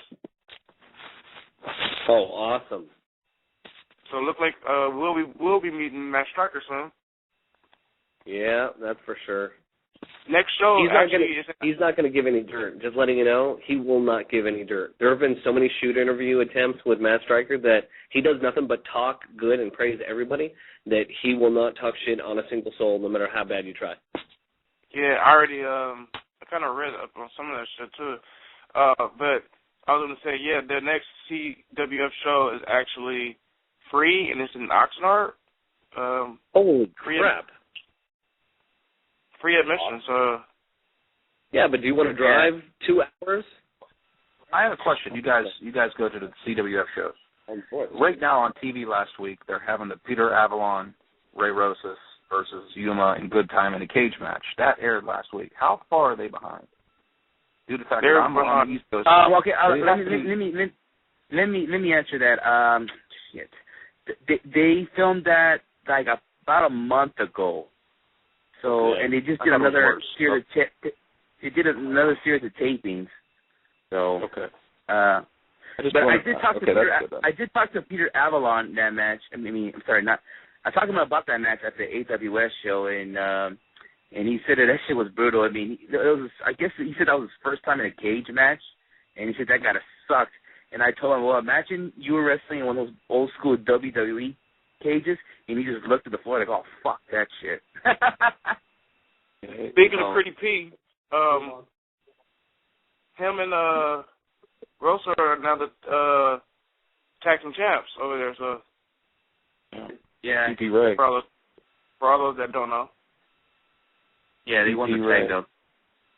And I'm going to go ahead and spoil it. Joey Ryan's back, too. Yep. Joey Ryan. And I know, listen, and Toby was definitely pushing Joey Ryan, and he should. Joey Ryan will get his spot eventually. He'll get it. I mean, he's too smart. He's too good. He'll get it. TNA just doesn't know what to do with them, and they don't. We do. They don't. I mean, think about that. I mean, we know what we would do with them. Making them you can't shit on them completely because they do have their moments. Like making Bobby Roode like champ for a long ass time was a good moment. Making Austin Aries X Division champ and then actual champ was a good moment. Having the last time. Well, there was Motor City Machine Guns and having the Dudleys go at it. That was awesome. But I noticed that it's only in spurts, and on top of that, they lack a lot of awareness in the U.S. to become like mainstream Americana, to get a lot of people to notice them. When they do something big, they don't know how to capitalize on it, basically. You know, it's funny, though, you guys, because you remember the Young Bucks were in TNA one time, and they are, we all agree, the greatest tag team right now in the world. And look at that. They didn't even know what the fuck to do with the Young Bucks. I mean, the Young Bucks watch their interview. Themselves. It's stupid. And Skits watched that interview. Yeah, Skits watched the shoot interview with the Young Bucks, and they explain that too. Yeah, the one with Kevin Steen. Yeah. It's just it's dumb. It's one after another. All right, guys. Here's a question for all of you. You Samoa Joe is on your roster. Do you think one point in the last 7 years you would put the World Heavyweight title on him, even for a fucking day? I mean, do you think you would? He did won the NWA title in TNA. Well, I'm saying, in the last, 6 years, he hasn't smelled it? I mean, he's, would you, I'm sure all of you guys would say, yeah, let's probably give him a little run again, maybe. He's so friggin' believable. Why not give him a shot again? Do you remember when Jeff Hardy was title run with Angle? The title run with Kurt Angle was 7 years ago? Yeah, something like that. Was it 05? 06? No. I thought it was like 08. No, you know what? He could be. No. You know what? That could be either 06 or 07. This happened like right when Kurt Angle debuted, because he got released in WWE back in 06. So it's got to be like late a while ago, early 07. Yeah, it was a while ago. And guess what? That was the last time they had like a series of matches. Those were brutal matches. And we believed it. Like, these guys are really going at it. I miss that shit. Yeah, I remember those guys were always going to be in the crowd and shit. I don't know about you, but Samoa Joe walks down the aisle. He looks like he kick your ass. I don't know. And he might really do it. Give him a push somewhere. I don't know. If they're going to push Magnus. He's got ring psychology down to a science. Samoa Joe is fucking awesome. But you guys, I'm not feeling Magnus. I don't know about you. I know you guys don't like him. I'm just, I'm kind of liking Magnus now. I like the guy 25. He's huge, chiseled, and has the future in front of him. If you don't feel him now, Toby, give him a few years. He's 25. Do you remember seeing him at the live event? The boy is huge. He also has ring psychology. He has charisma. You may not be feeling him now, but just look at how far he's come at the age of 25. Give him 10 years. I'm kind of liking Magnus now. I don't know. I'm doing it just from, like, a prodigy standpoint. The guy has, the guy is amazing for his age. That's it. And he's British. Except all that. Hey, whatever. Do whatever works, do it, but do it well. That's all I ask. Like I said, the problem is not the roster. You can go down the roster. There's friggin' legends on that roster. And soon to be probably, maybe, I don't know. But it's the management not knowing how long to give this guy a run or who to give a run. Like you said, their last great run was the Austin Aries Rude feud for the world title. That was the last time it was even remotely. I mean, they had a flash when Hardy was wrestling Austin Aries in that little series of matches. But since then, it's just been a tailspin. It's like they're confused. Yeah. Confused.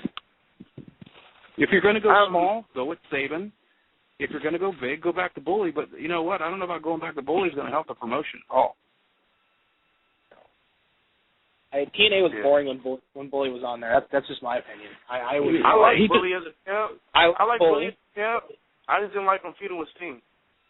No, I like Bully. I'm a fan of his work, and he did great. They were one of the greatest tag teams ever. Him and Devon, but as a champion and as a singles competitor, he was good. It just wasn't. You need they to be gave the belt to him too late. They gave the but belt look at to the him people a year too late. I just want to say this. Look at the people he had feuded with. He feuded with Jeff Hardy and Sting. But the thing was, he was so hot. He was so hot a year and a half ago. And he was a badass, and they gave him the belt a year and a half too late. They did. Yeah. Well, that's about it. I don't. On another, I have a question for you guys. It has nothing to do with TNA. Who watched Total Divas? Oh, shut up. I didn't watch. I did. Was there any boobies? Naomi's butt is on there. That's why I watched it. Was there any nips? No, I don't know this. I'm gonna catch you I later. heard Randy Orton headlined the show. I have no idea. I didn't watch it. He did? Okay. I did. Who watched it? Who watched it? Chris, me. Chris? Me. You're the only person? Wait, you guys all I watched watched it too. I watched it. Okay. Wait. Here, okay, wait a minute. I got a question. Was Alicia Fox on it? Because if she's on it, I'll start recording it. No. No, she was on it. Okay, then I don't need to watch it. She's on the commercials. It was. You could see it's going to be some parts are going to be really, really scripted, and you know, to make it look more dramatic than what it is. I mean, I'm just a wait and see, I guess, approach to it. It's the only thing I could say. You know. Who featured, like, any wrestlers feature on the first episode? What was that? Did any of the wrestlers feature on the first episode? Randy Orton. Daniel Bryan and Cena was on it. What was Randy Orton doing there? He was a diva. Was he on it? Randy I know Orton one was thing. The one thing that definitely came across is that Nikki Bella is I'm not saying she wasn't getting cheap heat. She is a legit douchebag. In real life, fake, whatever. She's a legit douchebag. You see, I know you guys saw Maria She's trying going to off get Cena. Legit douchebag. I don't know if you guys saw Maria. She was going off on the Bellas last night on Twitter. She hates the Bellas. Yeah, they sabotaged her comeback. Yeah. So, like, she had that offer, and somebody fucked it over, and I'm pretty sure it was Nikki. All I know is Cena put her in her place, basically telling her to hold up on that marriage thought. That's the only good thing about the whole show. He basically gave her the hand. Basically, yeah, he kicked out at 1. He kicked out he did an Elgin kick out. Quick. I did see that. She was... Nikki How about this, guys? We're talking about TNA and then Total Divas. Cosmo. Yeah. We gotta talk about it, you know. We got the wrestlers out there to talk about this, you know. I love it. Total I love it. Got a higher rating than TNA. Can you believe that? Yeah. I saw that. I saw Lance Storm talking about Total got 1.1, and what is it? The Divas got, or TNA got 1.08. I guarantee the replay of Total Divas tonight, that was after Raw, gets a higher rating than TNA. That's the replay. They also have to put Spike. Spike has to have TNA have a good lead-in show into TNA so they can get a crossover audience. They need to find some show that has the same demographic so they can get early number. Well, do you guys remember what I was saying about TNA this week, real quick? Where TNA fucked up was the day after their big, huge show, their big Monday show that they had on January 4th, where they brought in all the old school guys. They fucked up by not showing another live show that Thursday or that Monday. They waited 2 weeks to even get back on track and write something. Yeah. That's where they fucked up, because fans tuned in that Thursday and they saw the same shit they saw on Monday. It was a replay, and it was like, what the fuck? I want to see something new. And it was just, all the momentum just killed after that. If they would have kept it going, they would probably be in a lot better shape. But they missed out a golden opportunity. They fucked up. Yep. Yeah. Yep. They can't capitalize. They'll come up with something, but they just can't capitalize. Oscar. Well, I want to ask Chris a question because he's the Ring of Honor guy. What was your thoughts when Brie Bella said the name Bryan Danielson? It was like I felt like it was another universe. I was like, wait a minute, they're mentioning their real names. I don't. Well, I did get out. Yes. Yeah, it's. How much time do we have left, Oscar? Oh, we got another 14 minutes. All good. Oh, cool. We're trying to make it look real.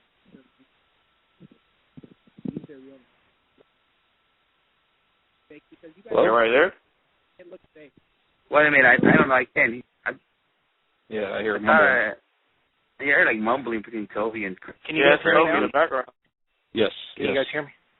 Okay. Yeah. Sorry, I don't know what's going on with my phone, but I was just saying that they're using their real names to make it look real instead of making it look scripted. That's what I mean. You guys were even saying that it looks kind of scripted, so obviously the show is scripted.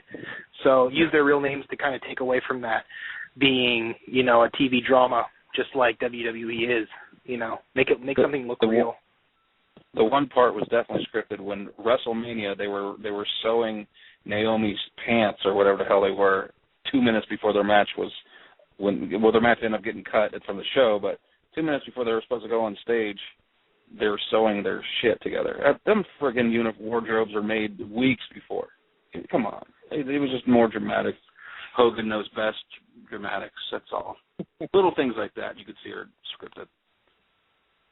What about that fight with Cameron's boyfriend wanting to fight Brodus Clay? I don't know. I think that was he would have killed him. Brodus would have killed him. Come on, dude. You guys are giving it away.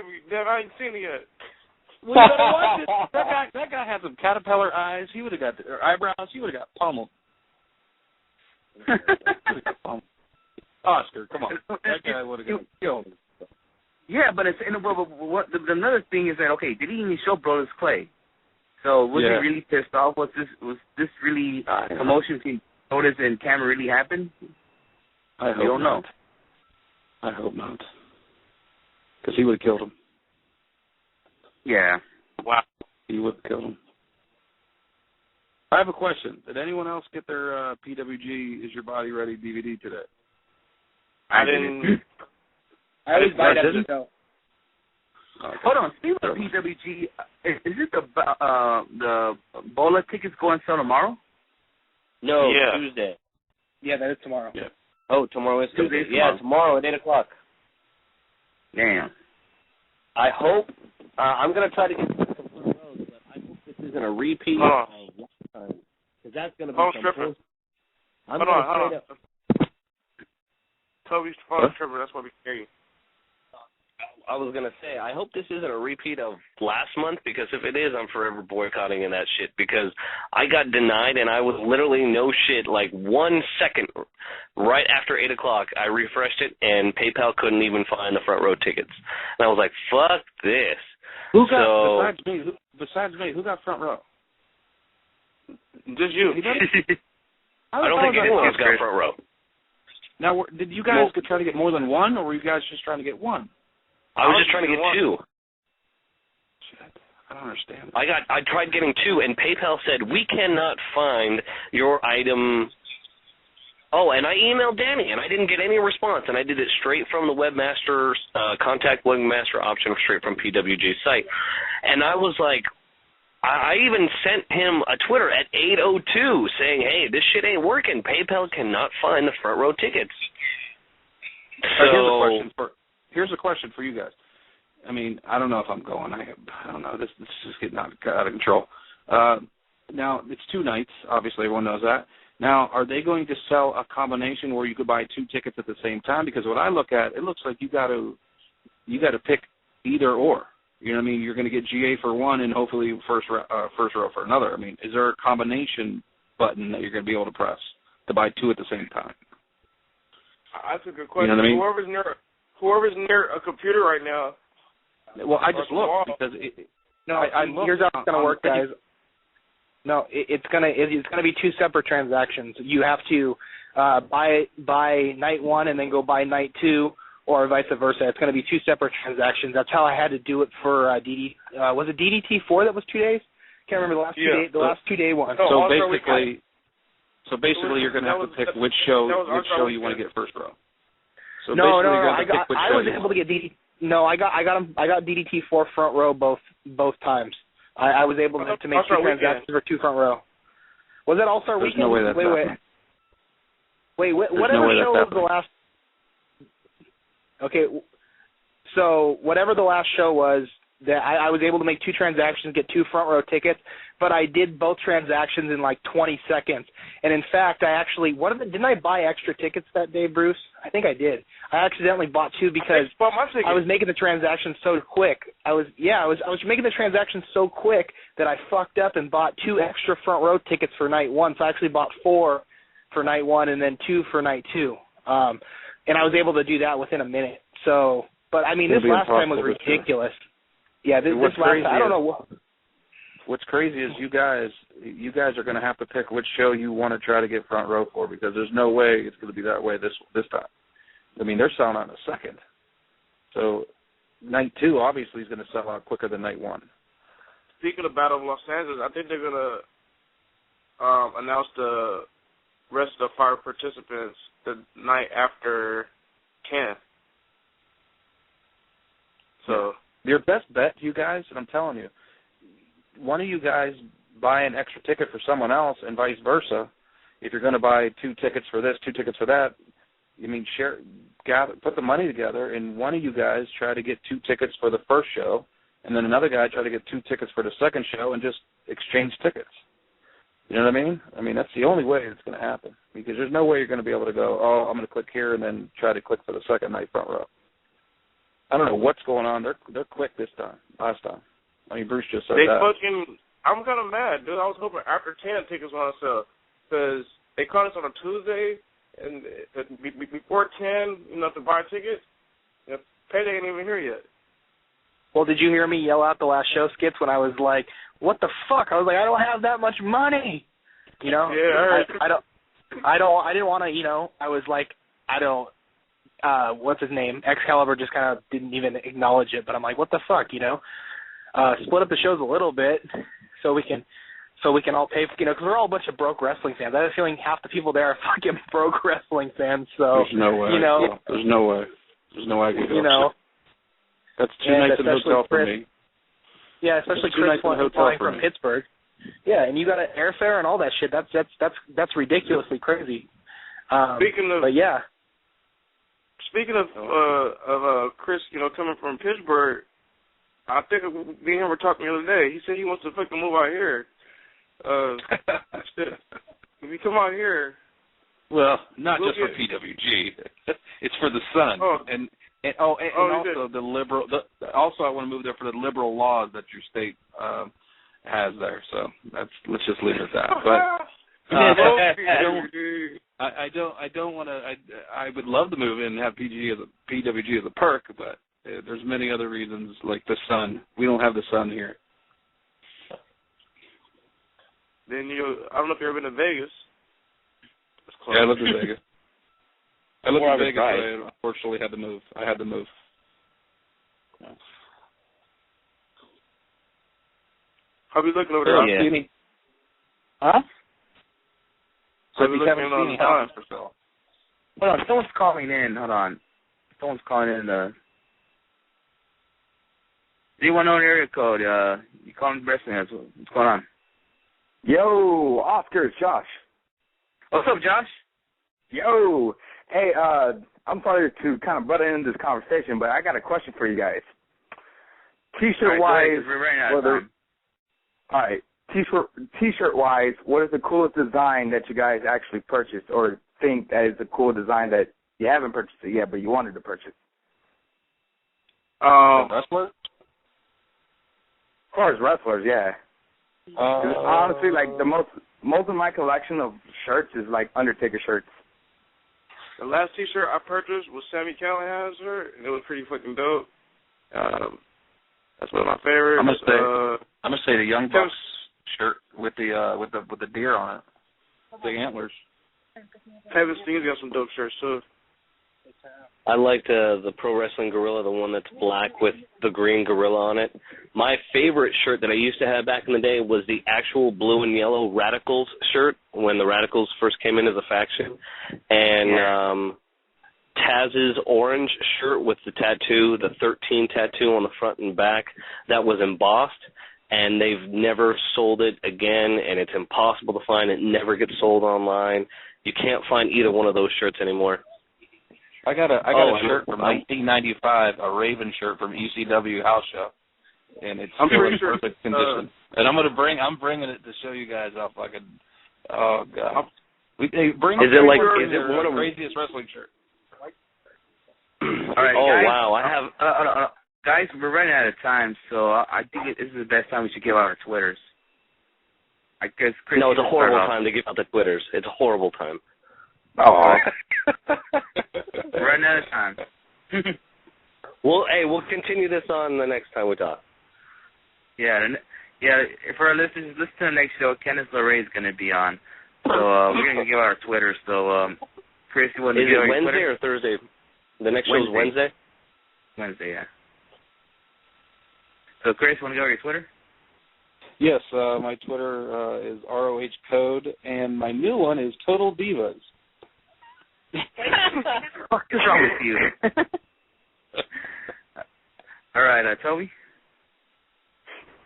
Yeah, my Twitter is at Toby4Wrestling with the number 4, and I hope I eventually get more followers than Kyle O'Reilly's dog. I gotta find this dog. All right, Bruce? All right, mine is B as in boy, Craft, KRAFT 4637. That's just my personal one that I use for everything. All right, then. And Skits. Yeah, you follow me at WHW, the letter W, letter H, Skits, SKITS. Yeah, follow me. Or, follow WrestlingHeads, too. Yeah, and you can follow me at 632. Same thing on Instagram and Vine. We're gonna have another show on Wednesday. Rosso, what's the status of the website, Skits?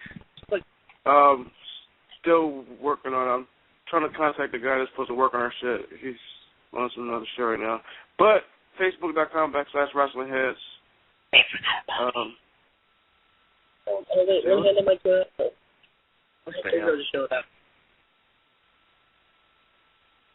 All right, then, and guess we're gonna just take off right now. So, all right, everybody, peace.